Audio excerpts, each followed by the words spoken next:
Bienvenidos, buenas tardes a todos.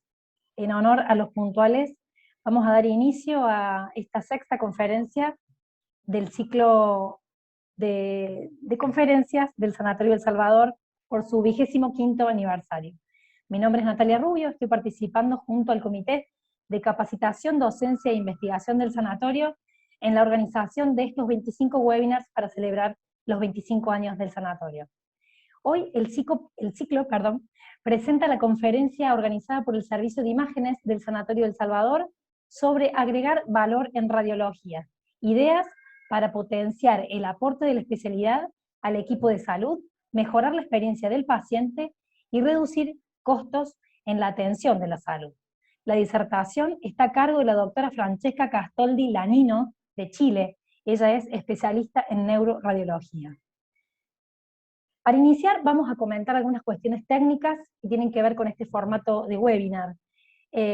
Ustedes van a ver, como participantes, sus cámaras y silenciados sus micrófonos por defecto, y los panelistas son los únicos que están a la vista con el audio habilitado. La formulación de preguntas está habilitada permanentemente. Ustedes pueden escribirla cliqueando el menú de la parte inferior de la pantalla, donde dice preguntas y respuestas. Luego retomaremos lo que se haya escrito ahí hacia el final de la conferencia para que la doctora las pueda responder. Vamos a pasar el momento de agradecimientos a las instituciones que apoyan este ciclo: la Universidad Católica de Córdoba a través de la Facultad de Ciencias de la Salud, el Consejo de Médicos de la Provincia de Córdoba, el Círculo Médico de Córdoba, el Instituto Técnico para la Acreditación de Establecimientos de Salud, ITAES, la Asociación de Clínicas, Sanatorios y Hospitales Privados de la República Argentina, ADECRA, CEDIM, la Sociedad de Infectología de Córdoba y el Proyecto Sepsis Argentina y Latinoamérica. También agradecemos el acompañamiento del diario La Voz del Interior. Particularmente esta conferencia también ha estado difundida por el Colegio Profesional de Producción de Bioimágenes de la provincia de Córdoba y por la Escuela de Tecnología Médica de la Facultad de Ciencias Médicas de la Universidad Nacional de Córdoba. Agradecemos la presencia de las autoridades de todas estas instituciones que he mencionado, que se han conectado, como así también a las autoridades del Sanatorio El Salvador, anfitrión de este ciclo. Está presente, lo hemos visto conectado, al director de la carrera de posgrado de Diagnóstico por Imágenes de la Universidad Católica de Córdoba, el doctor Sergio Luchino. Muchas gracias por participar, doctor. Ahora bien, a continuación vamos a ver un breve material audiovisual. Seguido de esto, el doctor Héctor Cámara, coordinador de capacitación, docencia e investigación y jefe del Servicio de Imágenes del Sanatorio del Salvador, tomará la palabra. Vamos con las imágenes.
Bueno, bienvenidos a todos a este ciclo de conferencias que realizamos para celebrar el primer cuarto de siglo de vida del Sanatorio del Salvador.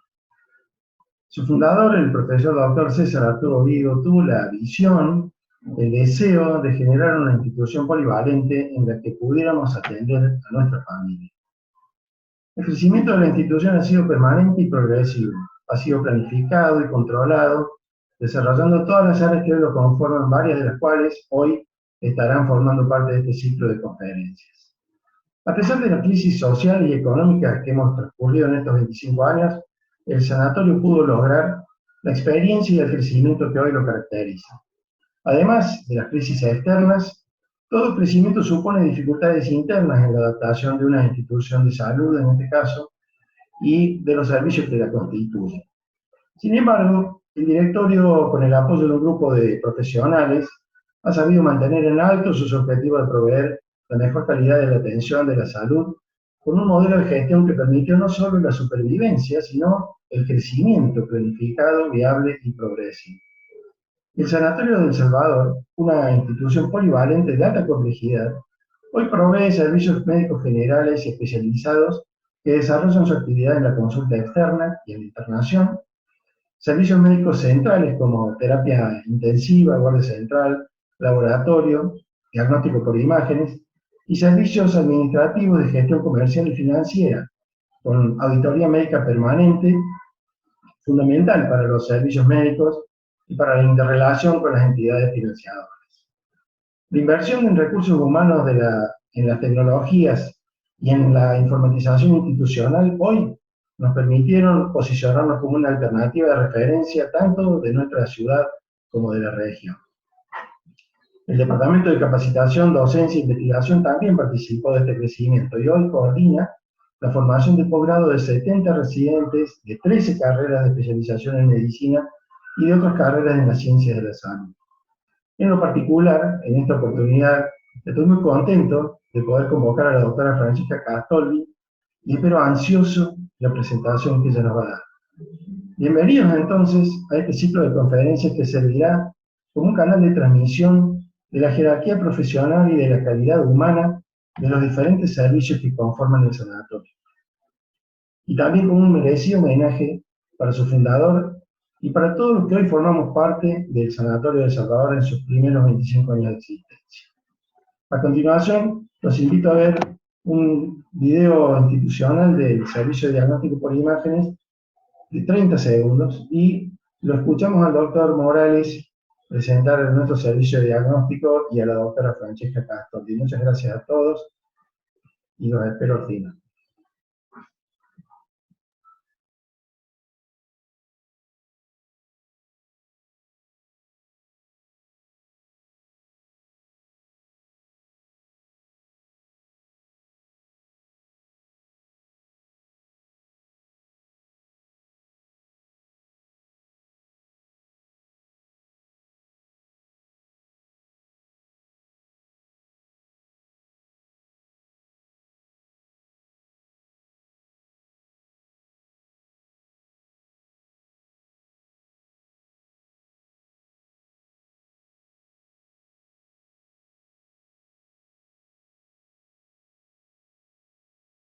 ¿Todo bien?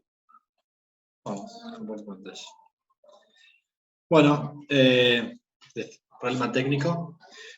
Primero, para mí es un gran honor, estoy muy contento de poder participar en estos 25 años del Sanatorio del Salvador, junto a la doctora Castoldi. La doctora Castoldi realmente es una gran profesional y persona, sobre todo. Nosotros voy a presentar rápidamente 3 conceptos generales del servicio. Primero, lo que es el crecimiento sostenido que hemos tenido estos últimos 3-4 años. Hemos utilizado las herramientas de digitalización para poder tener una mejor atención al paciente y disponibilidad de los métodos de imágenes a los médicos derivantes. Tanto con la WordList, que para nosotros es muy importante, obtener el dato crudo del paciente una vez que la secretaria lo carga, y posteriormente ese paciente pueda tener toda la información en su portal del paciente, el cual está adosado o integrado al pack de visualización de imágenes del servicio. Estas son cosas muy técnicas que estoy explicando, pero que en definitiva hace a una calidad de atención muy importante para que el paciente venga, realice su estudio y posteriormente tenga su imagen junto a su médico en el consultorio, esté dentro del sanatorio o fuera del mismo. Hemos aumentado la capacidad de atención de los pacientes con distintos tipos de tecnologías nuevas, como digo, y mejoran tecnología con digitalización de todos los aparatos de radiología, mejora en la cantidad de horarios de predisposición de los médicos a la atención del paciente, y nueva tecnología en equipos de última tecnología. Tenemos como característica fundamental la capacitación constante. Tenemos médicos especialistas con formación nacional e internacional. tenemos médicos en formación, que son médicos residentes, que forman parte del posgrado de la Universidad Católica de Córdoba. La mayoría de los médicos de especialistas del servicio somos docentes universitarios, tanto en la Universidad Nacional de Córdoba como Universidad Católica de Córdoba, en la carrera de grado de medicina en la materia de radiología.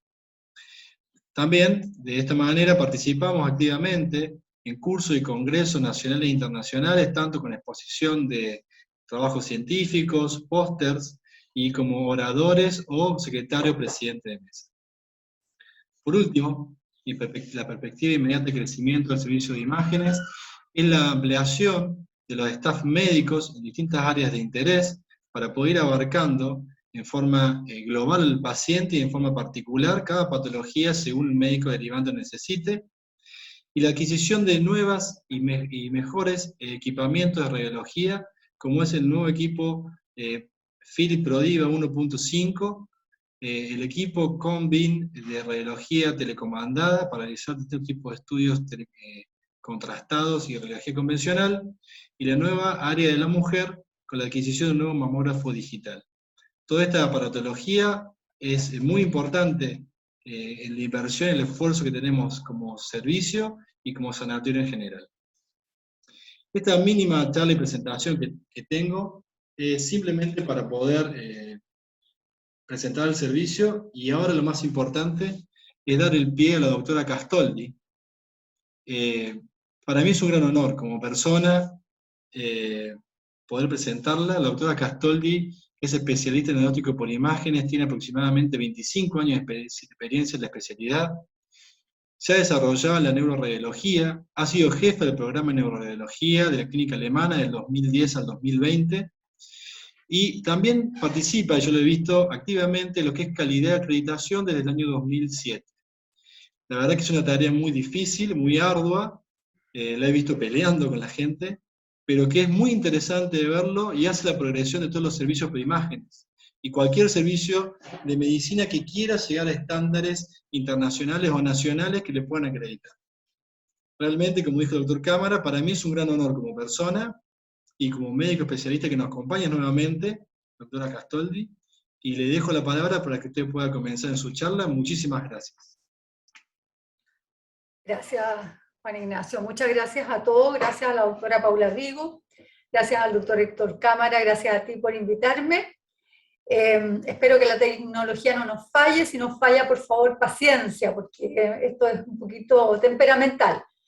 Quiero aclarar que yo no peleo, defiendo la posición, que es distinto. No, puede sonar feo que esté peleando. Bueno, ¿ven mi presentación? Perfecto. ¿Sí? ¿Está la presentación puesta? Sí. Ahora falta que se mueva. Ahí. Bueno, ya dijo Juan Ignacio, había hecho una pequeña preparación con mis antecedentes. Me he movido, gracias a Dios, en el área pública y hace mucho rato en el área privada también, entonces eso da visiones contrastantes y enriquecedoras.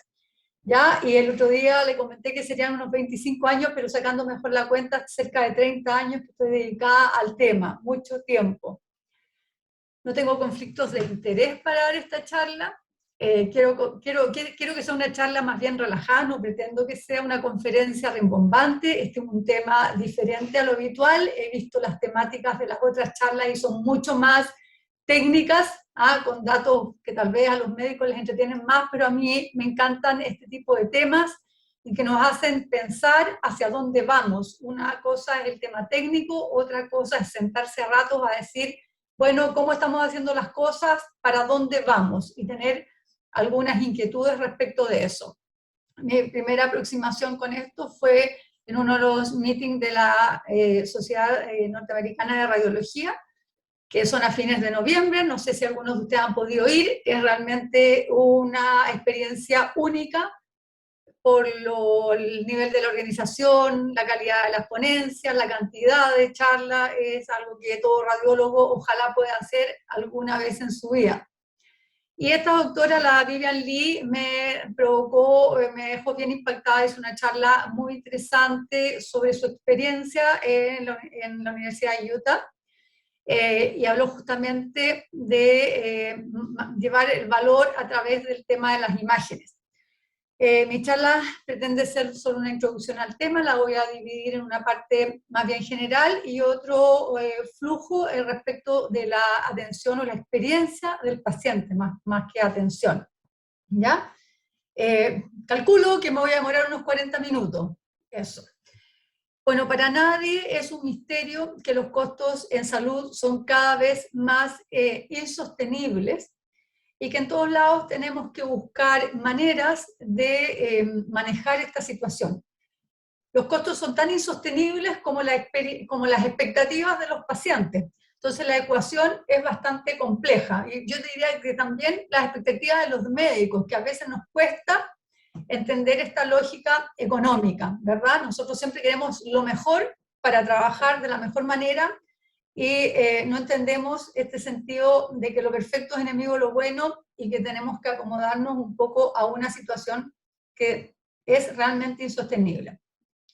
En el área de imágenes pasan también cosas, nadie puede poner en discusión hoy en día, espero que las imágenes son una herramienta fundamental en el diagnóstico, son una herramienta muy transversal en todos los niveles clínicos, y que también puede ser que nos hayamos quedado un poco en una posición un poco cómoda los radiólogos, resguardados tal vez en una sala de informe, y que esas cosas están cambiando, y que como somos una especialidad que dentro de todo tiene conocimientos informáticos tal vez más que otras, que se manejan en estas áreas de equipamiento, de tecnología, tal vez podamos realmente repensar la manera en que estamos haciendo nuestro trabajo, y empezar a meternos más aportando desde nuestros conocimientos, de nuestras habilidades. Vamos a hablar un poquito del escenario que hay respecto de eso. Ya dije que hay una tendencia a la contención de los costos en medicina en general. Solo por poner algunos ejemplos, vamos a hablar que todos, ustedes también, por lo que vi en uno de los logos, estamos siendo sometidos a acreditaciones en calidad y seguridad. Esas acreditaciones lo que buscan es tener una práctica médica más segura, que evite desviaciones, que evite errores y que de esa manera se contengan costos. Las vías o las guías clínicas es la misma idea, es estandarizar las maneras de trabajar para que no salga ningún artista. Los médicos somos muy buenos artistas, ¿verdad? No salgan los artistas, sino que tratemos de usar caminos semejantes y que estén ajustados a la evidencia médica de cómo se deben hacer las cosas y a los buenos resultados ya conocidos. Los GRD, no sé si ustedes los conocen en Argentina, yo no conozco la realidad de los demás países, así que puedo estar diciendo, pero la idea es lo que importa. Los GRD son grupos relacionados de diagnóstico, es decir, el gobierno, las entidades, costifican algunos, no sé, una cirugía de vesícula, por ejemplo, y saca un promedio, y eso es lo que le va a pagar al prestador. Si el prestador, para diagnosticar una colecistitis, quiere hacer una resonancia magnética, problema del proveedor, porque con una ecografía lo más probable es que se resuelva la situación de diagnóstico. Entonces ellos dicen, bueno, el promedio es esto es lo que pago. Cualquier otro cargo no es mío, es del proveedor o es del paciente, porque es la única manera de ir cerrando este círculo o reduciéndolo un poco. Otro tema que está en el escenario en imágenes y en imágenes más que nada, medicina también, es la gran avalancha de tecnología de la información y todas las herramientas que tenemos en ese sentido, que como decía al principio hace un rato, en imágenes es particularmente notorio. Bueno, tenemos sistemas hospitalarios informáticos, tenemos sistemas radiológicos informáticos, tenemos archivo digital de imágenes con capacidades incontenibles, con imágenes todas al mismo tiempo, con una dispersión de las imágenes y de los datos que ya no manejamos en forma cerrada la información, ya no somos dueños de la información por grupo. Los secretos ya están abiertos a todo el mundo, entonces eso nos deja un poquito con menos poder, digamos, en distintas instancias. La teleradiología lo mismo, la teleradiología ha llevado las imágenes a todos lados. Si el radiólogo no sale de la sala de informe, no se vincula y deja de perder su estatus en el bien entendido de la palabra, ¿ya? Incluso más, yo me imagino que en muchos lados en que no se tiene el radiólogo a la mano, la interpretación de los exámenes casi corre por cuenta de los clínicos. Esas son realidades de diferente magnitud en distintos lados, dependiendo de, ya sea de las características de los países o de las instituciones. Y tenemos todo el tema de la inteligencia artificial, que cada día va a ser mejor y que va a llegar a apoyar todo el tipo de diagnóstico y de un montón de otros, se puede convertir en instrumentos de distintas naturalezas. Lo más probable es que sean instrumentos, es lo que queremos creer, ¿no? Instrumentos que sirvan para apoyar la labor del radiólogo más que para sustituirla, pero todos estos temas son parte de lo que está ocurriendo en los últimos años. También tenemos este tema de que las imágenes se han convertido en prestaciones o servicios tipo commodity. ¿Qué es un commodity? Un producto bien por el que existe una alta demanda en el mercado y al final se transan sin importar mayormente la calidad. La calidad en realidad, la calidad es algo que uno dice, esto es lo mejor. Pero la verdad es que a ciertos niveles eso es relativo, ¿verdad? Es relativo. Y el precio lo termina poniendo el mercado.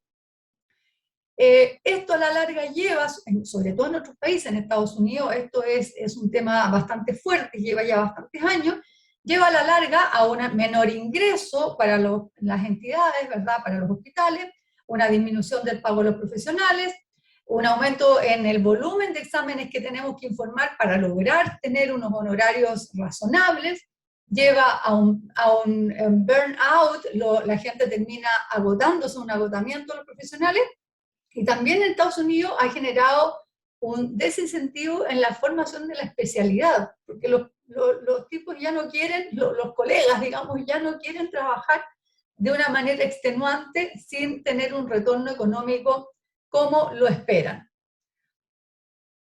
Por último, ocurre también que progresivamente se está incentivando la participación del paciente y su familia en la toma de decisiones médicas. Esto en algunos lados, por ejemplo en Chile, la Ley de Derecho y Deberes de los Pacientes nos genera un montón de obligaciones respecto de eso. Y si bien los pacientes tienen algunos deberes, mayoritariamente todos, nosotros también somos pacientes, tenemos bastantes derechos. Todas estas situaciones van generando un ambiente que a veces vemos como amenaza. Hago un paréntesis y hago este comentario porque es un tema que me gusta mucho, el tema al que me dedico desde hace ya muchos años. En el año 1999-2000 hubo un escándalo cuando salió este libro del Instituto de Medicina de los Estados Unidos, que hizo una evaluación seria y se encontró con que entre 44.000 y hasta 98.000 muertes anuales se producían por errores en la atención de salud, y que eso involucraba costos de entre 17 y 29 billones de dólares. Esto generó una remesón enorme y una búsqueda de soluciones. Pasó el tiempo, se escribieron otros libros entre medio. Uno de esos, en el 2015, dijo, a ver, llevamos 15 años haciendo un montón de esfuerzos para ver de qué manera mejoramos esta situación y abaratamos, dejamos de gastar por este vía, por lo menos que haya una economía por este lado. Y se encontraron con que a pesar de todas las inversiones, cambios y intentos por modificar las culturas hospitalarias, el cambio había sido muy poco, el beneficio había sido muy poco. Entonces volvieron a escribir nuevas cosas, a hacer nuevas recomendaciones, y el libro termina con 8 o 10 recomendaciones, no las recuerdo todas a memoria, pero recuerdo las 3 más importantes, y estas son: una, aprender del error. El error tiene que estar ahí evidente, no lo debemos esconder, lo tenemos que usar para aprender. Ese es el punto 1. El punto 2, tratar de usar todo lo que tenemos de tecnología informática, todo, como construir herramientas que nos ayuden a evitar el error. Volcarse en ese tipo de herramientas. Y por último, incluir a los pacientes y a sus familiares en todas las decisiones clínicas. La verdad, yo no sé cuál es la experiencia de ustedes, pero a mí muchas muchas veces el conversar con un paciente me ha dado luces y muchas veces me ha ayudado a poder evaluar mejor los exámenes. A uno como que no le gusta tener que salir a hablar con un paciente, lo ve como una pérdida de tiempo, lo ve como un conflicto, ¿ah? Pero la verdad es que esto yo creo que también llegó para quedarse y yo creo que es algo positivo. Cierre de paréntesis respecto de este comentario. Bueno, todas estas cosas que le he dicho, que como comenté anteriormente, pueden ser vistas como amenaza, yo creo que tenemos que cambiar el switch y tenemos que verlas como oportunidades. Esto es como ver el vaso medio lleno o el vaso medio vacío. Tenemos que ver el vaso medio lleno, tenemos que ver de qué manera nos ingeniamos para desarrollar un estilo de trabajo y un montón de otras cosas que nos propicien a la larga. El objetivo final son principalmente disminuir los costos y mejorar la experiencia del paciente. Y yo diría que un tercer costo es que todos nosotros como médicos vivamos un poco más tranquilos y felices, que no deja de ser un costo muy importante dado los tiempos que corren. Bueno, esta fórmula la mostró la doctora Lee en su presentación. En el fondo, esta es la manera en que vamos a sobrevivir las instituciones o no. Que vamos a cambiar del volumen, o por lo menos en teoría, porque es bien difícil dejar de tener volumen, porque la verdad es que siempre se quiere tener más, ¿verdad? Siempre se quiere hacer más, se quiere tener más, se quiere cubrir más la demanda. Tenemos una mezcla ahí media ambigua, pero de alguna manera tenemos que ingeniarnos para que el valor de lo que hacemos sea más importante que el volumen de lo que hacemos. Entonces, aquí vemos la ecuación, el valor es directamente proporcional a la calidad del servicio o la prestación que presentamos, y el precio tiene que ser lo más bajo posible para que este valor sea lo más alto posible. La idea es que la calidad sea muy alta y el precio sea muy bajo para que este valor sea mucho mayor. Para efectos de instituciones o para efectos de gobiernos, ¿verdad? Cuando ven sus políticas y todo lo demás, aquí estamos midiendo resultados versus costos, es la misma cosa, ¿verdad? Es la misma cosa, una son medidas epidemiológicas y la otra estamos hablando de experiencia del usuario. Este autor este es un economista muy conocido, que se dedicaba más bien a la cosa industrial, digamos, a su tema industrial o empresarial, y creó este concepto de cadena del valor, él hablaba que obviamente en la actividad productiva había una cadena, varios eslabones que constituían esta cadena, y cada eslabón tenía una importancia distinta. Entonces él desagregaba las actividades de la empresa en aquellas que eran principales y en aquellas que eran de soporte o secundaria.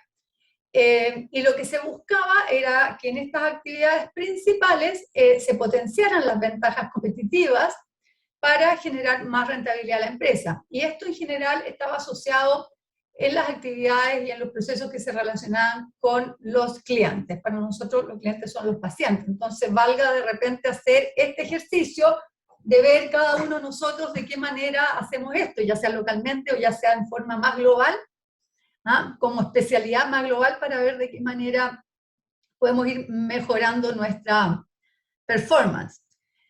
Las sociedades principales de los Estados Unidos se dieron cuenta de todas estas cosas hace rato, no sé el tiempo preciso, pero hablemos al menos del 2013, y crearon esta campaña que es como la Image Gently, Image Wisely, que tienen que ver con radioprotección, ¿verdad? Crearon esta que se llama Imaging 3.0, y en el fondo lo que ellos quieren es ir transformando el trabajo y el aporte del radiólogo a través de distintas vías. Un poco lo hemos dicho, o sea, nosotros como radiólogos que conocemos un montón de temas, desarrollar herramientas que les sirvan a los clínicos, hacer nuestro trabajo de una manera distinta para que le facilitemos el trabajo al clínico, y obviamente también le mejoremos la experiencia al paciente.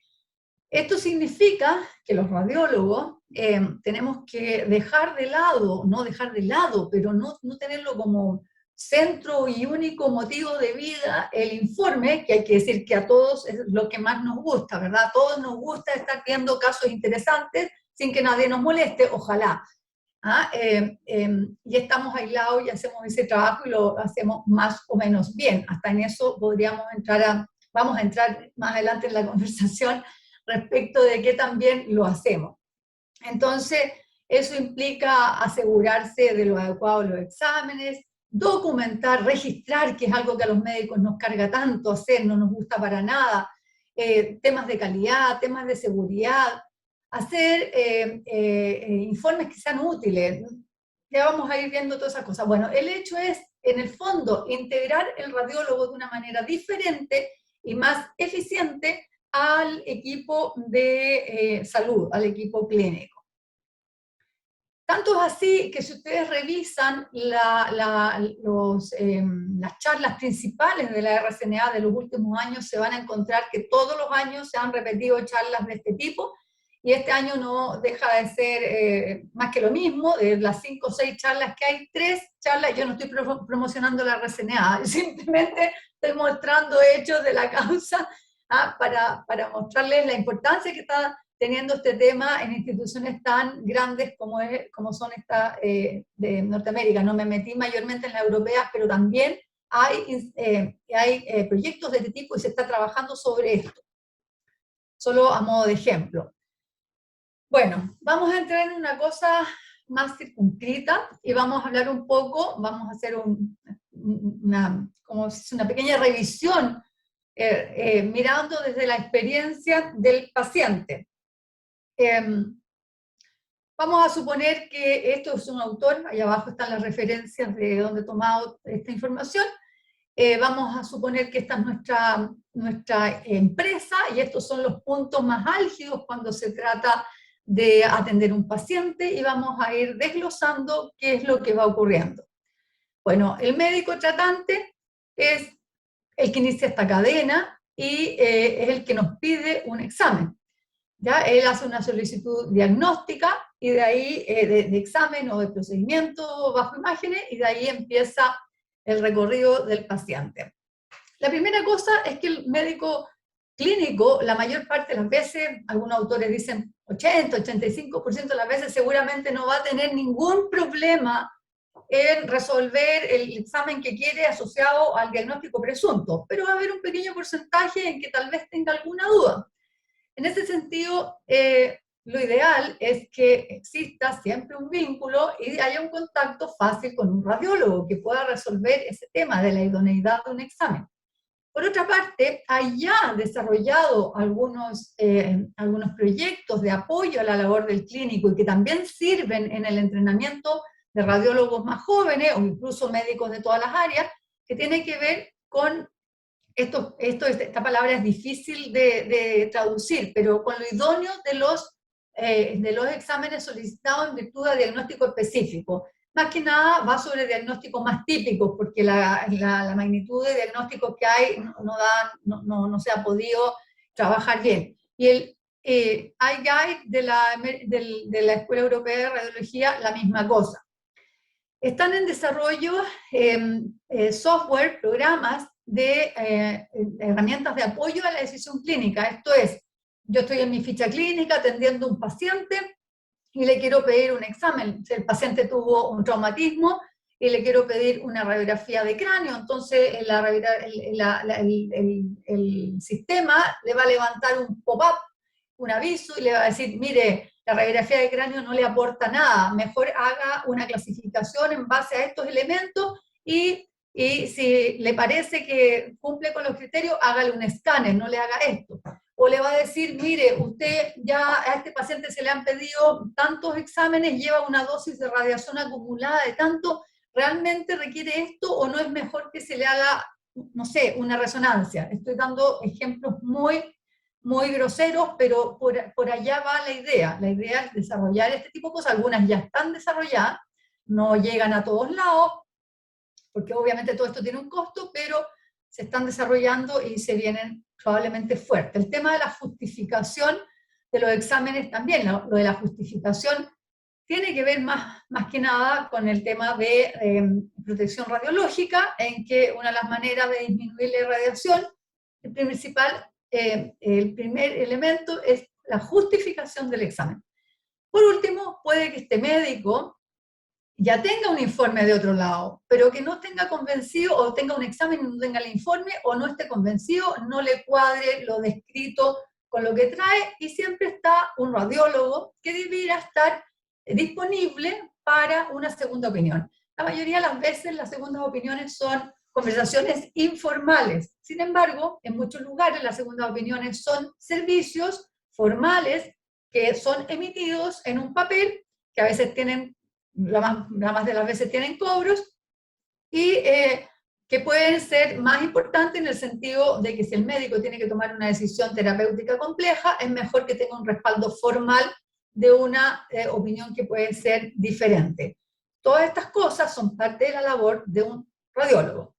Bueno, cuando ya pasamos, ya se emitió la orden, ya tenemos medianamente clara la situación, el paciente viene a buscar su examen, y ahí ya tenemos un montón de otras situaciones que hay que evaluar para ver si le vamos generando o no valor al paciente. ¿Cómo accede al agendamiento el paciente? ¿Tiene que venir físicamente? ¿Lo puede hacer online? ¿Lo puede hacer vía telefónica? Si llama por teléfono, lo vamos a atender enseguida. ¿Me van a hacer mi examen rápido? Si el examen es urgente, o si es un diagnóstico que parece urgente, ¿lo vamos a hacer rápido? ¿Qué horario? ¿Qué disponibilidad de horario tenemos? Nuevamente aquí es un segundo momento en que si tenemos personal entrenado, puede haber una segunda evaluación de la justificación del examen, si efectivamente lo que está pidiendo el médico se condice con el diagnóstico que pone. Nosotros repetidamente tenemos problemas en este sentido. No sé, resonancia magnética de cerebro, diagnóstico microadenoma.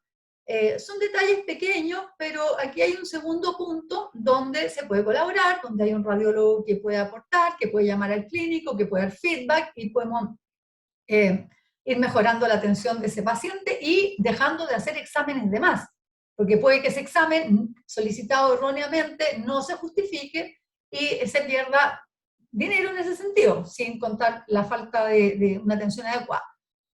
La selección del paciente es un tema enorme, es una frase pequeña, pero aquí tiene una cantidad de cosas que ver dependiendo de la modalidad, ¿no? Hacerse una ecografía no necesita una selección particular del paciente, pero entrar a un resonador, hacerse un estudio con medio contraste, ya requiere una cantidad de otros elementos de seguridad que deben ser evaluados. Deben ser evaluados, y muchas veces estas evaluaciones requieren el apoyo de médicos radiólogos. En ocasiones los tecnólogos lo pueden solucionar, pero muchísimas veces se requiere que haya un profesional que esté viendo esto. Necesidad de preparación de los pacientes, el tema de la anestesia, por lo menos acá nosotros somos bastante rigurosos en todo este tema, se hacen cuestionarios, cualquier caso que se salga de los estándares tiene que pasar a evaluación por médico, tanto radiólogo como anestesiólogo. Y bueno, pongo acceso al radiólogo porque en todas estas etapas es importante que haya un radiólogo haciéndose cargo de que las decisiones sean las más correctas posibles. Cuando ya vamos al equipamiento, también un montón de temas, elegir equipos buenos que cumplan con lo que necesitamos hacer. A veces no se necesita el top de línea, a veces se necesita saber qué es lo que yo más hago o qué es lo que yo quiero desarrollar más, y en base a eso comprar los equipos. Los equipos hoy se compran igual que los automóviles, desde. Si yo quiero asientos de cuero, si yo quiero sunroof, si yo quiero un montón de detalles, los tengo que ir pagando uno a uno. Los equipos lo mismo. Es importante que haya un radiólogo que se supone que él conoce la tecnología, que le diga a las personas que hacen gestión, mira, el equipo que necesitamos tiene que cumplir por esto, y que tengamos la rigurosidad, efectivamente, de solicitar el equipo que realmente vamos a utilizar, y no que esté lleno de software y cosas complejas que la verdad es que no se usan nada y que solo los encarecen. Proveer las mantenciones, ¿verdad? Preocuparse de que haya mantenciones, porque el día que ese paciente agendó, que a veces pasan meses antes de que se pueda, dependiendo del lugar, atender un paciente, no sea que el paciente llegue justo ese día, por no tener las mantenciones al día, se tenga que postergar nuevamente su atención. Los médicos tenemos que hacer los protocolos de examen estandarizados. Tenemos que hacerlo, tenemos que decir, esto es lo mejor, es lo más apropiado para el diagnóstico que tengo, tienen que ver con diagnóstico, tienen que ver con órganos de estudio y tienen que ver con un tema de reproducir los exámenes y de poderlos hacer más comparativos, ¿verdad? Porque si son todos distintos no sirven. Y de ahí tenemos que ver también casos de estudios morfológicos, casos de estudios funcionales, todas esas son decisiones que son importantes para que nuestro diagnóstico sea cada vez mejor, que sea lo adecuado en apoyo de la labor clínico. Y obviamente, esto ya un poco lo he dicho antes, tenemos que hacer optimización de dosis. Recuerden, los dos principios en la radioprotección son la justificación del examen y la optimización de la dosis cuando yo ya decidí que el examen lo tengo que hacer. No vamos a entrar obviamente en los detalles de cada uno de estos puntos porque son muchísimos, ¿ya? Pero se los pueden tal vez algunos imaginar. Respecto al examen, la mayor parte de los exámenes ya están protocolizados, se hacen, no hay problema. Pero muchas veces el tecnólogo, si es un buen tecnólogo, se encuentra con cosas que se salen de lo que uno esperaba. No sé, vengo por cefalea, el 98% de las cefaleas son normales, pero aquí me tocó justo el que tiene tumor. Entonces yo tengo que darme cuenta de eso, llamar al médico y decidir en conjunto cómo voy a seguir el examen. Los consentimientos informados, muy importante, muy importante. Yo no sé si ustedes lo pasan ya, me imagino que sí, si están ya en un tema de acreditación. Nosotros tenemos consentimientos para todos los procedimientos de intervencionismo, tenemos consentimiento para todas las pacientes embarazadas en radiaciones ionizantes y resonancia, y también para los pacientes con antecedentes a alergias a medio contraste. Cada día se premedica menos, pero hacemos todo esto en consentimiento. Si bien lo puede hacer el profesional que hace el examen, o sea, en algunos casos puede recaer en el tecnólogo, muchísimas veces los radiólogos tienen una oportunidad de hablar con los pacientes y de generar en los pacientes confianza. Es muy importante generar confianza, que te vean la cara. Los pacientes están acostumbrados a ver los informes, a ver las imágenes, y no son capaces de entender cuál es nuestra labor. ¿Y qué tan importante es? Esto es bien importante de que lo entendamos. Los tiempos de espera, ya sea en el agendamiento, ya sea cuando llega el paciente, ya sea durante el estudio, también son importantes. Aquí hay un tema de respeto enorme. Nosotros muchas veces nos demoramos y no somos capaces de avisarle al paciente, de ponernos en el lugar de ellos. Muy importante, también tiene que ver con la confianza y con el confort de lo que se está haciendo, la acogida del personal, de todo el personal, y bueno, también la capacitación y el entrenamiento del personal con el cual uno cuenta en todos los estamentos es bien importante para que todo esto fluya de manera adecuada. Están también algunas preferencias del paciente a las cuales uno debiera poner cuidado, obviamente que no todas, porque nosotros no estamos jugando, nosotros hacemos cosas que tienen ciertos riesgos, ¿verdad? Es decir, no se expone a radiaciones a cualquier persona solo porque quiero acompañar, no sé, a mi marido, a mi mujer. No, una persona no se irradia de más, esto es un principio. Pero si es un niño, tal vez yo sí tengo que proveer esa compañía. Las interacciones con el paciente y los familiares, no tenerles miedo, hay que aprender a manejarlas, hay que estar ahí, hay que enseñarle y demostrarle el rol que nosotros cubrimos. Soy un poquito majadera en esto porque yo veo lo poco dados que somos a hacer esto los radiólogos. El manejo de eventos adversos, todos los eventos adversos que pueden producirse en intervencionismo. En intervencionismo la cercanía al radiólogo es distinto, los radiólogos actúan como tratantes, pero en una reacción adversa a medios de contraste o en una extravasación, el radiólogo tiene que pararse e ir a evaluar lo que pasó. Todos sabemos más o menos cuál es la evolución de estas complicaciones, pero diferente es ir, hacerte cargo, explicarle, decirle, mire, la evolución esperada de esto es esta, y darle directrices sobre cómo manejar eso que uno espera que no pase, ¿ya? Y bueno, la entrega de instrucciones por examen o procedimiento, la misma cosa. El informe radiológico, aquí hay harto debate en todos lados. Aquí también los radiólogos estas son como obras de arte, ¿verdad? Los informes nuestros son como obras de arte, cuál más, cuál menos, tiene su estilo y cuesta mucho que se lo cambien. A mí personalmente me cargan los exámenes, o sea, los informes estructurados, como los está promocionando el American College of Radiology. Es terrible, es una cosa mecánica, pero tiene la ventaja de que va a haber siempre la misma información, y para el clínico eso va a ser mucho más manejable que tener que bucear en un informe que puede tener 2 carillas y que al final no necesariamente lo importante está separado de lo no importante. Entonces, esto del informe estructurado es algo que, si ustedes se meten a leer en línea, se van a encontrar con toda clase de opiniones. Yo creo que tal vez estos vienen también como software y cosas del estilo, pero tal vez uno puede llegar a un término medio.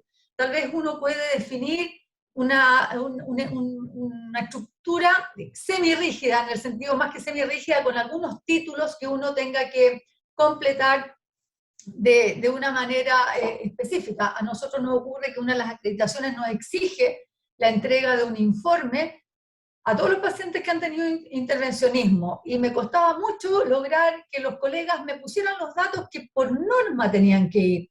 No sé, diagnóstico, no voy a hablar del nombre y del el DI, ¿cómo se llama? Sino que diagnóstico, descripción del procedimiento, complicaciones, indicaciones, tenían que estar sí o sí, que teníamos que entregárselos cuando terminamos el procedimiento, porque si ocurría algún evento, alguna complicación, ese paciente tenía que tener en la mano el documento de lo que le habíamos hecho.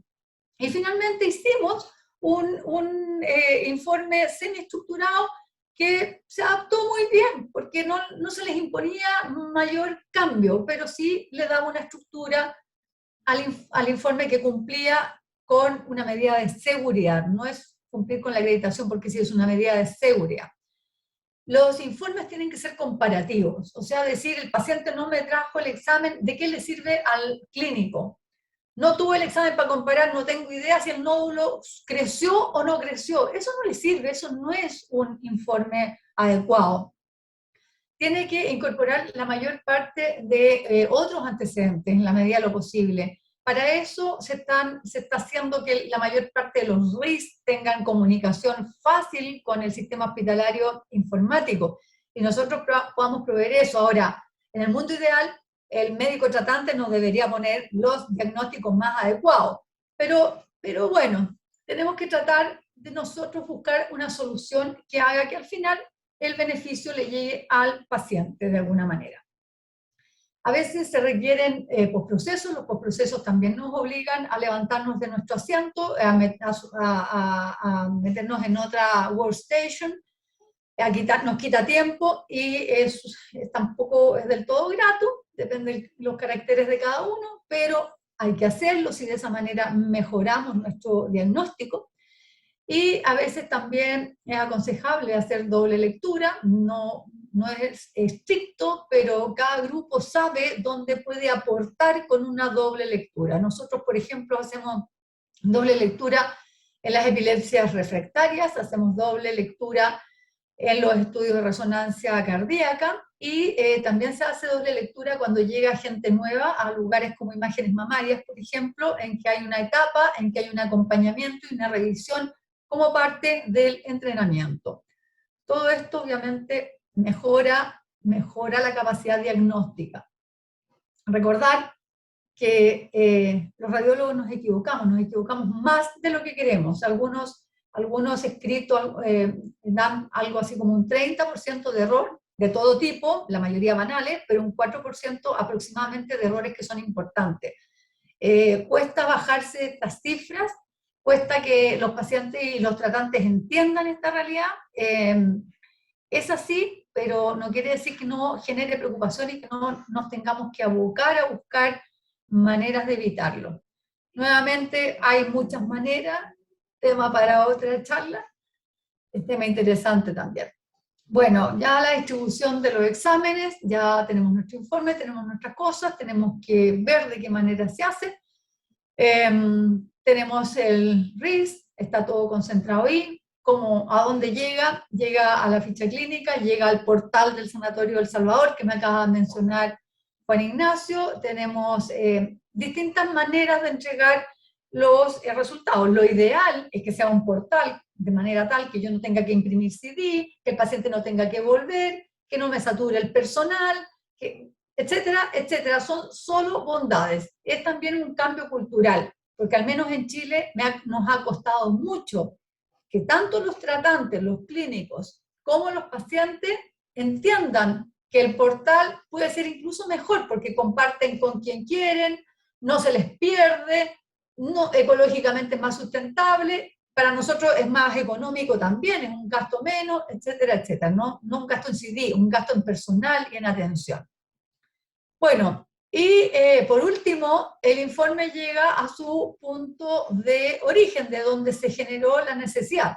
Y la idea es que este informe sea útil, que no sea algo que deje al médico igual que al principio o que lo deje en peor situación, y que se hayan cumplido todas las etapas previas que les mencioné, por lo menos, para que las cosas confluyan a un informe de real utilidad para el clínico, que le permita tomar decisiones terapéuticas en forma aceptada o controlar de una manera adecuada, con elementos de juicio que no sean subjetivos, sino que sean basados en la evidencia, cosa que también tenemos que ir construyendo como estilo de trabajo. Pero hasta aquí, esto ya es parte mía, no tiene nada que ver con el autor de la secuencia anterior. Después nos queda también el manejo del error. Ya les comenté un poco de eso, que es el manejo del error.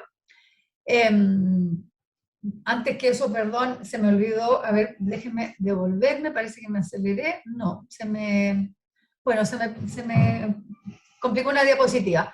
Aquí había que decir, debajo de esto de manejo del error, que también tenemos que definir tiempos de entrega de informes, porque un informe no puede tener la misma latencia para un paciente ambulatorio que para un paciente de urgencia hospitalizado. Nosotros tenemos claramente que preocuparnos de diseñar un flujo que le sea útil al resto de la institución. No trabajamos solos, trabajamos como una especialidad de apoyo. Por lo tanto, la oportunidad de la entrega es bien importante. Y el otro tema que también es muy importante es el de hallazgos críticos. O sea, yo puedo informar algo y encontrar que es algo importante, que puede tener alguna repercusión sobre la evolución clínica en una latencia variable, que puede ser inmediata o que puede ser en unos meses, y yo tengo que preocuparme de que ese informe llegue efectivamente, ojalá al tratante, que va a tener más elementos de juicio que el paciente, para decidir qué terapia o con qué prontitud necesita ese paciente más atención médica. No basta con hacer un bellísimo informe si ese informe se queda en la oficina nuestra porque nunca nadie lo retiró. Temas muy importantes. Bueno, el manejo del error ya lo anunciamos antes, parte de lo mismo. Estos tres temas, que son grandes temas, también son temas muy importantes, también contribuyen fuertemente a darle valor a nuestro trabajo. Y el mismo tema de las acreditaciones, ya llegaron, yo creo, para quedarse. La verdad es que no veo de qué manera nos podemos desligar de ellas. Es un estilo de trabajo diferente. Nosotros acá, yo les cuento solo para darles luces, no quiero generar ninguna molestia con eso. Quiero contarles un poco cómo trabajamos, porque es interesante saber cómo trabaja cada lugar. Nosotros no tenemos una, tenemos dos acreditaciones, la de la Joint Commission y la chilena. Créanme que es agotador, o sea, nos vamos turnando cada 3 años, una por medio, más o menos. O sea, cada año y medio tenemos una acreditación. Al final es un estilo de vida, un estilo de trabajo que debe ser diferente y que lo que busca al final es la seguridad y, como les decía antes, la contención de costos en la medida de lo posible, a pesar de que también es un tema, porque es posible que no contengamos tantos costos, pero que por lo menos sí logremos mejorar la experiencia del paciente. Por último, para terminar, voy a hacer un pequeño resumen con cosas que ya se han dicho y con cosas que son un poco diferentes, como recomendaciones que hace este autor, también en relación al programa de Imaging 3.0, para sus estudiantes, para los becados de radiología. Entonces le da algunas recomendaciones, que están divididas en tres secuencias. Uno, hacer imágenes con cera, construir relaciones con otras especialidades. Es bien importante, cuando uno, por ejemplo, fuera de todo lo que he dicho, cuando uno tiene relaciones fuertes con las otras especialidades, cuando uno tiene relaciones de confianza con los pacientes, manejar un error se simplifica bastante. Cuando no existe esto, el colega, el clínico, te va a decir, ves, estos radiólogos no sirven para nada, están ahí escondidos, no saben nada de clínica, no saben nada de paciente, cometen errores, y el paciente también va a estar poco dispuesto, porque pagó bastante, lo considera un servicio como cualquier otro, y va a estar muy poco dispuesto a buscar un arreglo. Esto es algo que existe, y es muy bueno trabajar en un equipo afiatado, aportando desde nuestra expertise y manteniendo una relación, como les digo, constructiva. Aportar a los clínicos opiniones basadas en la evidencia médica, no subjetivas. Tendemos a hacerlo subjetivo muchas veces, lamentablemente. Facilitar, obviamente, los flujos de atención a los pacientes. Esto también le alivia el trabajo a los clínicos. Comunicación efectiva en todos los ámbitos, digamos, en las instrucciones que se dan, en las explicaciones que se da al paciente, en las explicaciones que se da a los clínicos. Un tema que es bien importante y que a mí me impresiona acá, conocer los costos de los exámenes. A veces pedimos exámenes y no tenemos idea de lo que vale. Llegamos y le ponemos, le recomiendo hacer esto, le recomiendo hacer lo otro, y no tenemos ninguna idea de lo que vale. Es bueno de repente conocerlo, sobre todo cuando trabajamos en la práctica privada. Aquí en Chile, por lo menos, los precios son bien disímiles en las instituciones, entonces es importante saber cuánto le va a costar al paciente esa recomendación nuestra. Respecto de la adquisición de las imágenes y la interpretación, nuevamente, por los motivos que le digo y porque es un derecho, es un tema de dignidad de los pacientes, interactuar con los pacientes, me ahorro errores, genero confianza, y si hay algún problema voy a tener a alguien más interesado en resolverlo que en incrementarlo. Esto no está recordar la seguridad en el uso de radiación ionizante, hay que recordarlo, pero yo espero que esté muy incorporado en la cabeza de todos nosotros. Misma cosa, evitar la repetición innecesaria de exámenes, integrar la calidad de la práctica diaria, construir informes radiológicos que aporten. Todo esto parece fácil, pero ya lo hemos dicho, no es tan fácil porque nuestra cultura está formateada de otra manera. Cuando ya tenemos los informes y el trato con el paciente, comunicar las certezas e incertezas. Nosotros tenemos derecho a no saber de qué se trata. Podemos dar luces, podemos describir, plantear posibilidades, pero no necesariamente siempre vamos a tener una respuesta a lo que tiene el paciente. Estandarizar los informes, lo hablamos, un poco de estructurar. Esto de no hacer nada también es una recomendación importante, ¿verdad? O hay lesiones que no hay que tocarlas, por ejemplo, está escrito en la literatura, y es bueno ponerlo con criterio, porque la contraparte puede no gustarle como está escrito, pero la contraparte también, seguramente dentro de estos cambios de cultura van a tener que entender que el radiólogo puede empezar a generar, a integrarse un poco más en el equipo sin, por ese motivo, transgredir las responsabilidades que son de cada uno. Reducir los retrasos en la atención del paciente y, principalmente, diría yo, y para eso es esta charla, mostrarle a la comunidad las competencias propias del radiólogo. Toda esa cantidad de cosas que yo escribí en esta secuencia que les mostré hace un rato atrás sobre la experiencia del paciente, yo creo que nadie se las imagina. La verdad es que nadie se imagina todas las tareas que hay detrás de hacer un examen. Da la idea de que el paciente viene, se toma una foto y se va. Pero la verdad es que también, dependiendo de la modalidad, no todas las modalidades de exámenes son iguales, pero hay algunas modalidades que requieren un montón de detalles en la programación, en la realización, y que tienen riesgo, y un montón de cosas que el mundo no tiene idea que se hacen para proveerles unas imágenes y un diagnóstico que esperemos sea lo más adecuado posible. Bueno, esa era mi presentación. espero no haberlos aburrido, a mí me encanta este tema, así que... No, para nada. Para nada. Muy interesante, Francesca, muy claro. Lo primero que la verdad que voy a aportar es, lo primero que vos decís, el radiólogo salir de la sala, nos cuesta mucho, porque como dicen ustedes, la pega, el trabajo, siempre nos avasalla, entonces creemos que ese momento de salir a buscar al paciente o ver el consentimiento informado y demás, no forma tanto parte del trabajo cotidiano, pero sí realmente lo forma y mejora nuestra calidad de atención. Y la segunda consulta es, con algún grupo de trabajo, una pregunta ahora, una aclaración y una pregunta. La primera pregunta es, ¿tenés la experiencia con algún grupo de trabajo que hayas tenido que haya mejorado claramente la relación en ateneos, seminarios, charlas, teléfono de por medio, para que ellos tengan un mayor beneficio, te derive más o la derivación sea mejor? ¿Tenés casos específicos que hayas podido tener como columna, te vi que tenías, entonces para saber si eso fue fructífero, fue bueno? Mira, medido, no lo he medido. Te puedo dar una evaluación subjetiva. Seguramente si buscas la literatura vas a encontrar algún ejemplo, sí, de eso. Pero claramente cuando tú empiezas a ir a las reuniones clínicas, ¿verdad?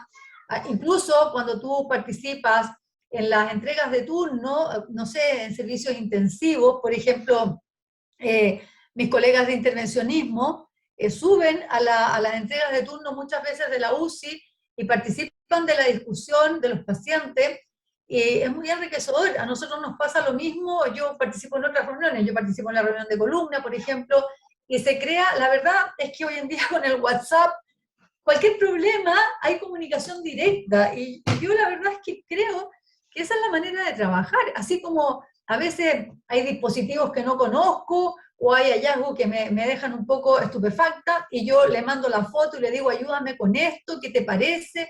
Hay un enriquecimiento, y lo importante de esto es que esto redunda en el paciente, en la atención del paciente. No es porque si yo lo paso bien o me entretengo o no me entretengo, sino que esto redunda en la atención del paciente y debería hacer más eficiente la atención del paciente, y menos costosa, porque están haciendo las cosas de mejor manera. Pero no lo he medido yo personalmente, Juan Ignacio. Perfecto. Un comentario. Sí.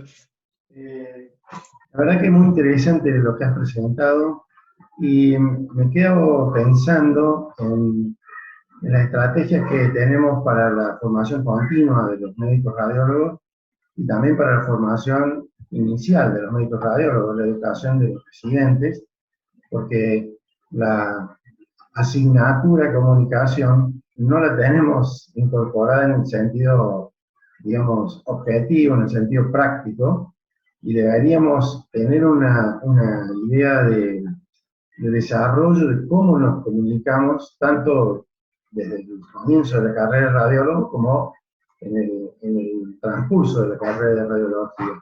Esa comunicación no solo para los colegas, sino para los pacientes, con la necesidad de la empatía de la comunicación.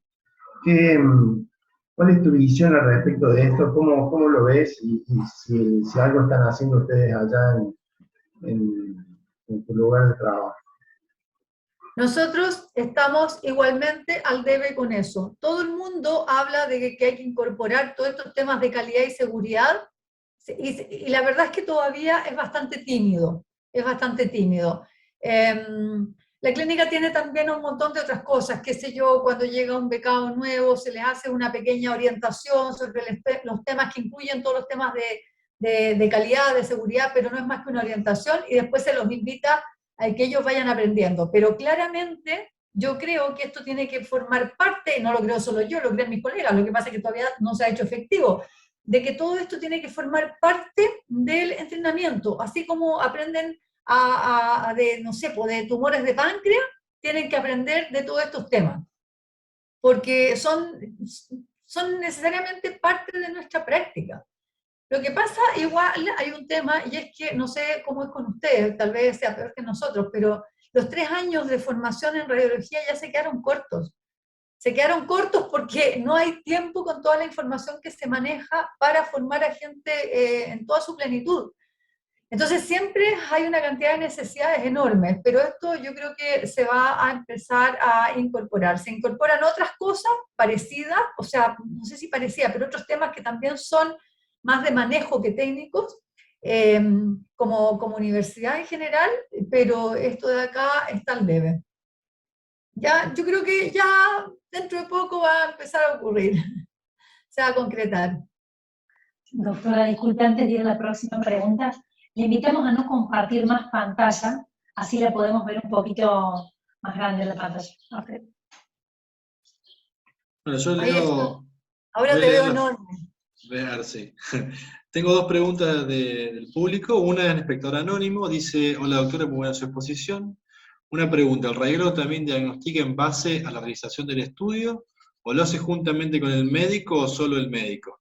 Seguramente es una persona que no conoce la forma de trabajo nuestra, podemos explicar un segundito cómo sería. La verdad es que nosotros normalmente interpretamos los exámenes solos, con los antecedentes que nos aporta el médico, que yo aprecio mucho cuando son generosos, porque no me quita tiempo. Yo puedo ir a meterme a la ficha clínica, ya sea de papel o electrónica, pero eso es un tiempo que de repente, que muchas veces no se tiene. Sin embargo, hay que reconocer que, al menos por lo menos en nuestra práctica diaria, informamos, como te digo, solo. Tal vez compartimos mucho con los colegas que tenemos alrededor para hacer un diagnóstico cuando tenemos dudas. Buscamos información si es que no es suficiente en los registros médicos, que son de los clínicos, y muchas veces, por lo menos es una práctica para mí, que es como la más rápida, tomo mi teléfono y llamo al colega. Pero el informe, por lo menos acá, es del radiólogo. Por lo menos en Chile, no sé en otros lados. El informe oficial. Otra cosa es que en la noche no haya alguien que vea una radiografía y la mire el nutriólogo, la interprete, pero después va a llegar un informe oficial. Esa es la manera. No sé si contesto la pregunta o si había algo más. No, quedó muy claro. La segunda pregunta, muy buena presentación, el doctor Foa Torres, que es el jefe de cátedra de la Universidad Nacional de Córdoba, nos acompaña. Dice: el riesgo en la vida real de la modificación del paradigma atención presencial y el home office termina en la confrontación del bienestar del radiólogo frente a la necesidad del paciente.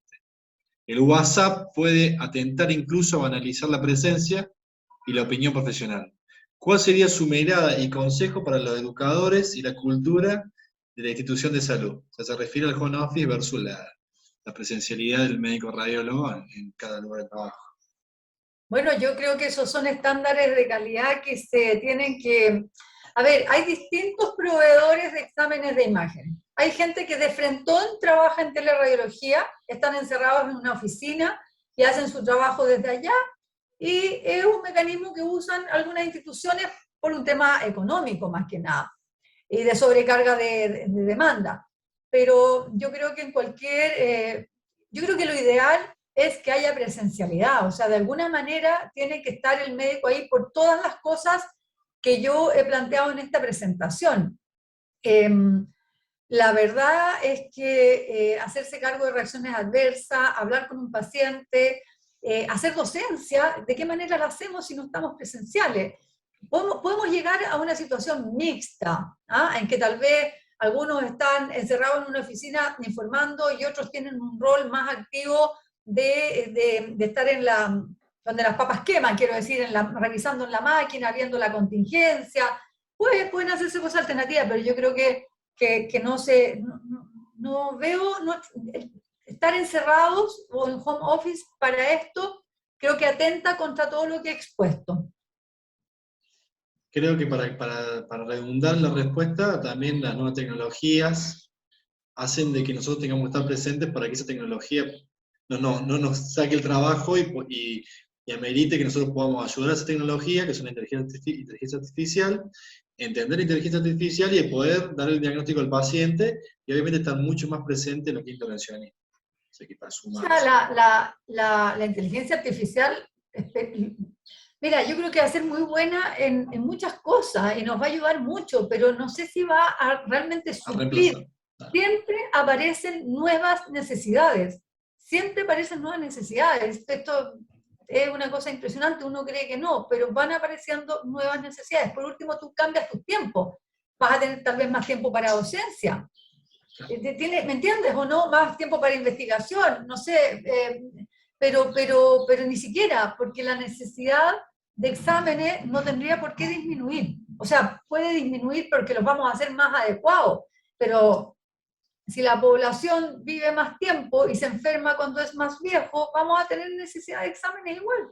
Con todos los resquicios que digo, tratemos de hacer lo que tenemos que hacer y no trabajar de más ni generar gasto de más, sin lugar a dudas, pero yo creo que siempre van a haber cosas diferentes, en las cuales nosotros tengamos que intervenir y potenciar la Y no especialidad. sé. Yo tengo una última pregunta.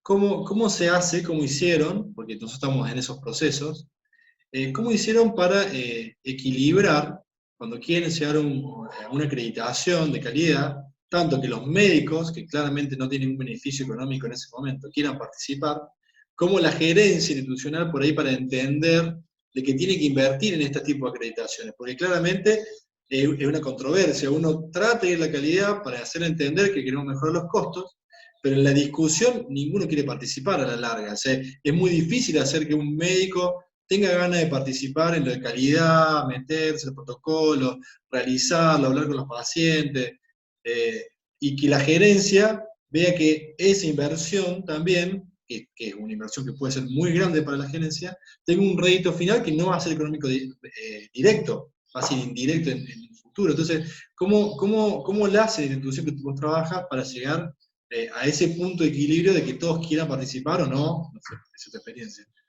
Pero ¿cómo Mira, se hizo?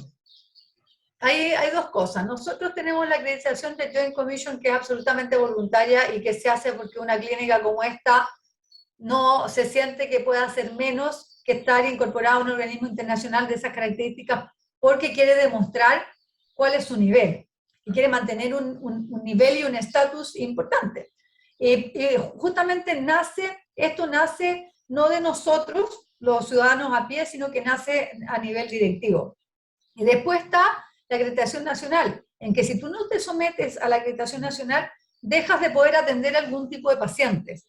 Entonces, como que no tienes muchas opciones. Además, es mal visto que si todos los hospitales de Chile se están acreditando, una clínica como esta no se acredite. O sea, por todos lados el beneficio es, el estímulo es positivo.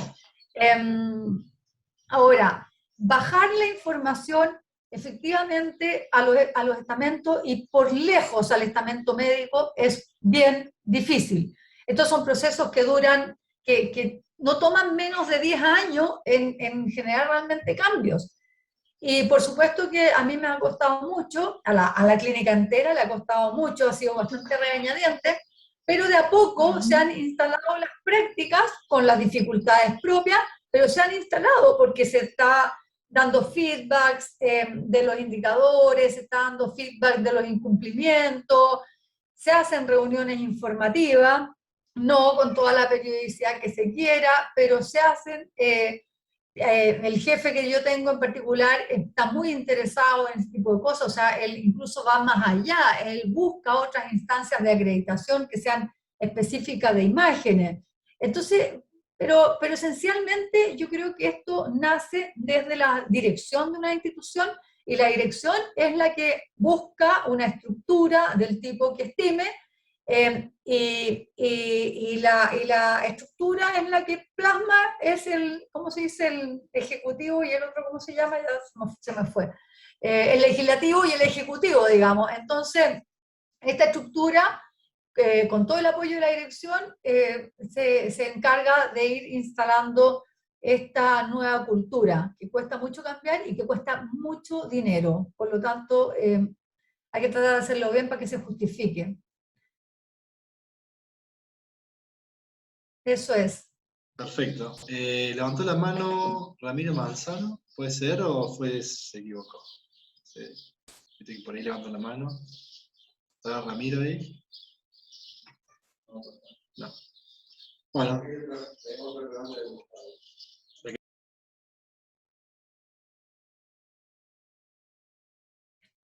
Estás mudo.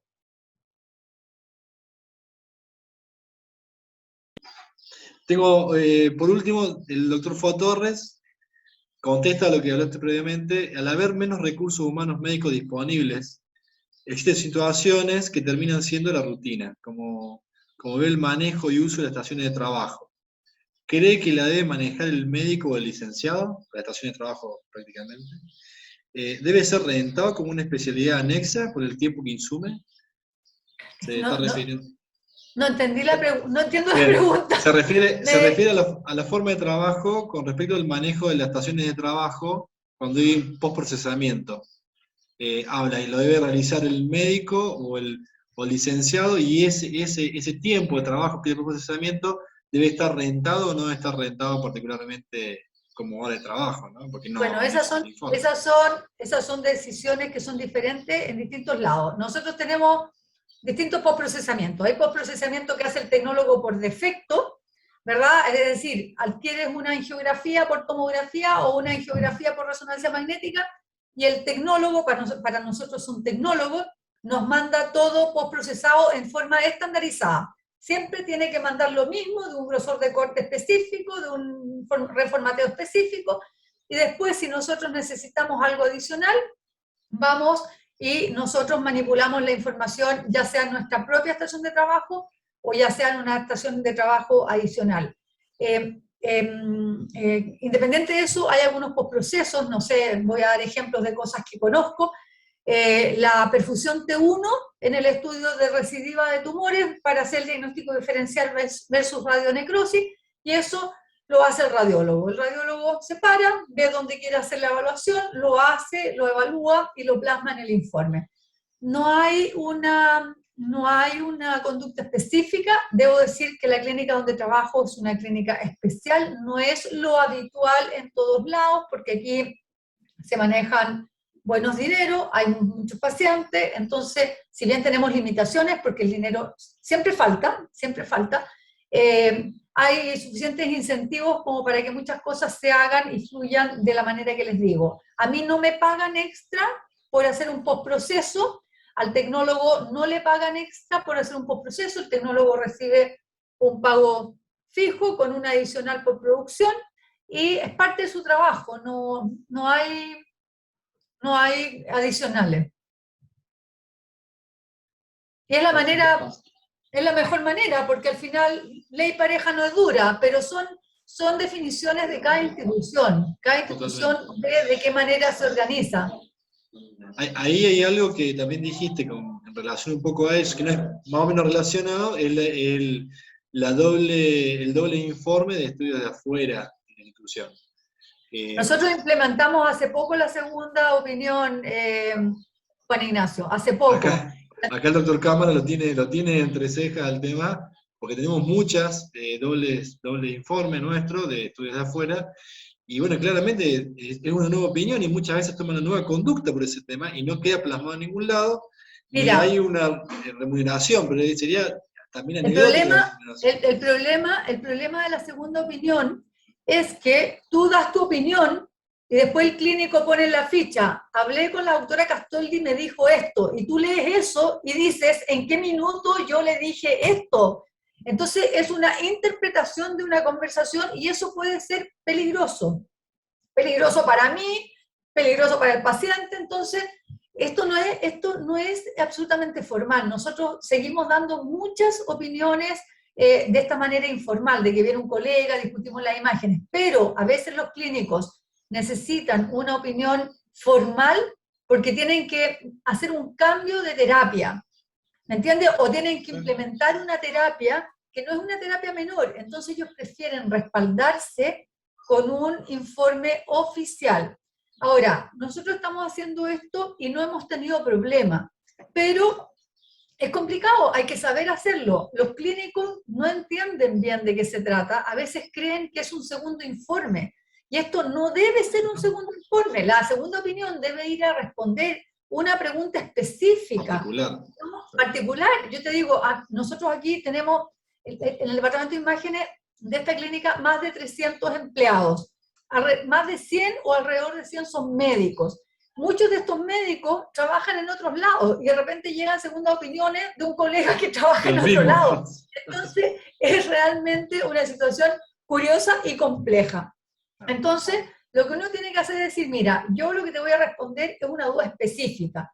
Y se pone, se me pide la segunda opinión a raíz de esta situación, se tienen tales y cuales antecedentes, tiene que preocuparse que los antecedentes tenerlos bien, ojalá tener el informe previo para saber qué escribió el colega, y ver que el examen realmente cumpla con requisitos de calidad para hacerlo. Ahora, ¿cuánto cobramos nosotros por eso?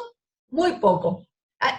En comparación con lo que cuesta hacerse un examen con nosotros, es poco. Nuestro interés no es hacer dinero con eso, nuestro interés es regularizar una situación que hasta acá es informal. Que nos lleva tiempo, de análisis de imagen, de extracción y además de imagen. Y además te dan más tiempo, porque tú metes las imágenes, las metes en el RIS, en el sistema, claro.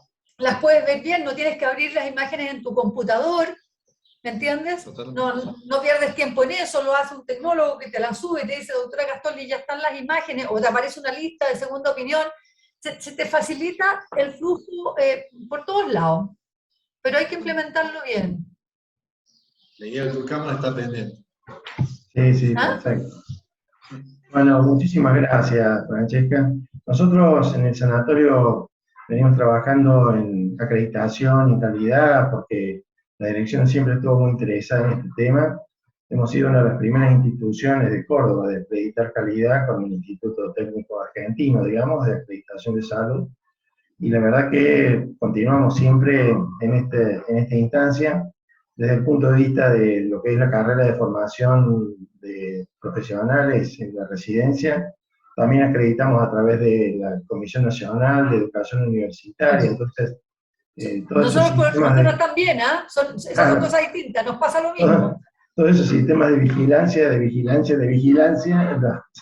los tratamos de mantener siempre al día y realmente es un trabajo adicional verdaderamente importante que no siempre tiene una retribución directa, ¿no? Pero bueno, ha sido muy claro con lo que nos has expuesto y nos diste un panorama muy interesante, así que te quería agradecer personalmente y la verdad que bueno, quedaremos a lo mejor para invitarte para alguna otra ocasión, esta vez a lo mejor no en forma virtual, sino en forma presencial. No sé si nosotros iremos para allá o ustedes vendrán para acá. Ahí vemos. Esperemos que la pandemia nos permita de alguna manera empezar a viajar. Y si no es una invitación, vamos a verlos nomás y a compartir un rato y a conocer el sanatorio. Excelente. Estamos muy cerca, Muchísimas gracias a todos, muy amables. Doctora, antes de despedirnos, les queremos comentar, primero también agradecerle desde la organización del ciclo su participación, su tiempo, sobre todo, no solamente en este momento de conferencia, sino también en el tiempo previo, que la doctora estuvo interactuando con nosotros para que hoy saliera todo de la manera en que salió. Así que muchas gracias. Invitarla a ella y a todos los presentes a lo que sigue de este ciclo de conferencias. Vamos a compartir una plaquita con las próximas actividades. Esta semana viene con 3 actividades en la semana, una semana corta para Argentina, doctora, porque ayer fue feriado. ¿También? Así que, sí, así es. Así que bueno, mañana miércoles a las 12 del mediodía, el Servicio de Neurocirugía organiza esta actividad, manejo agudo del ACV en ventanas, detección, diagnóstico y tratamiento. La disertante es la doctora Cristina Zurru, de Buenos Aires, ella es jefa del Servicio de Neurología del Hospital Italiano de Buenos Aires.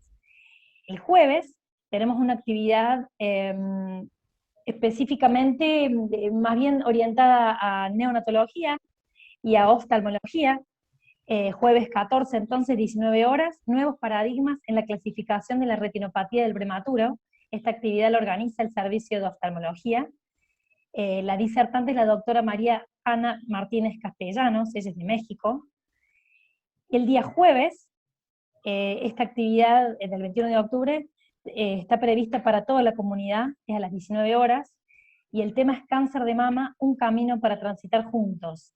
Es una conferencia que se plantea de alguna manera más interdisciplinaria. Bueno, ahí están las personas que van a participar. Desde España, desde Barcelona, la doctora Alexandra Enríquez Linares, y miembros del sanatorio, el doctor José María Mariconde, especialista en hematología del Sanatorio del Salvador, y el doctor Juan José Gifré, también de nuestra casa, especialista en oncología clínica. Esto lo organiza el Servicio de Ginecología y Obstetricia del Sanatorio. Todas las actividades y todos los links de inscripción están en la página del sanatorio, www.sanatoriodelsalvador.com. Y también los invitamos a ver la grabación de esta conferencia y de las que ya pasaron para quienes se lo perdieron. Lo pueden ver a través de nuestro canal de YouTube. Todas están linkeadas desde el sitio, así que pueden ir al sitio y encontrar todo. Doctora, la esperamos como participante en las próximas y que también le pueda circular. Y la virtualidad nos permite. Muchas gracias. A descansar ahora todos. Así es. Muchas gracias, Muchas doctora gracias. Castaldi. Chao. Bueno, Adiós. muchas gracias. Hasta luego.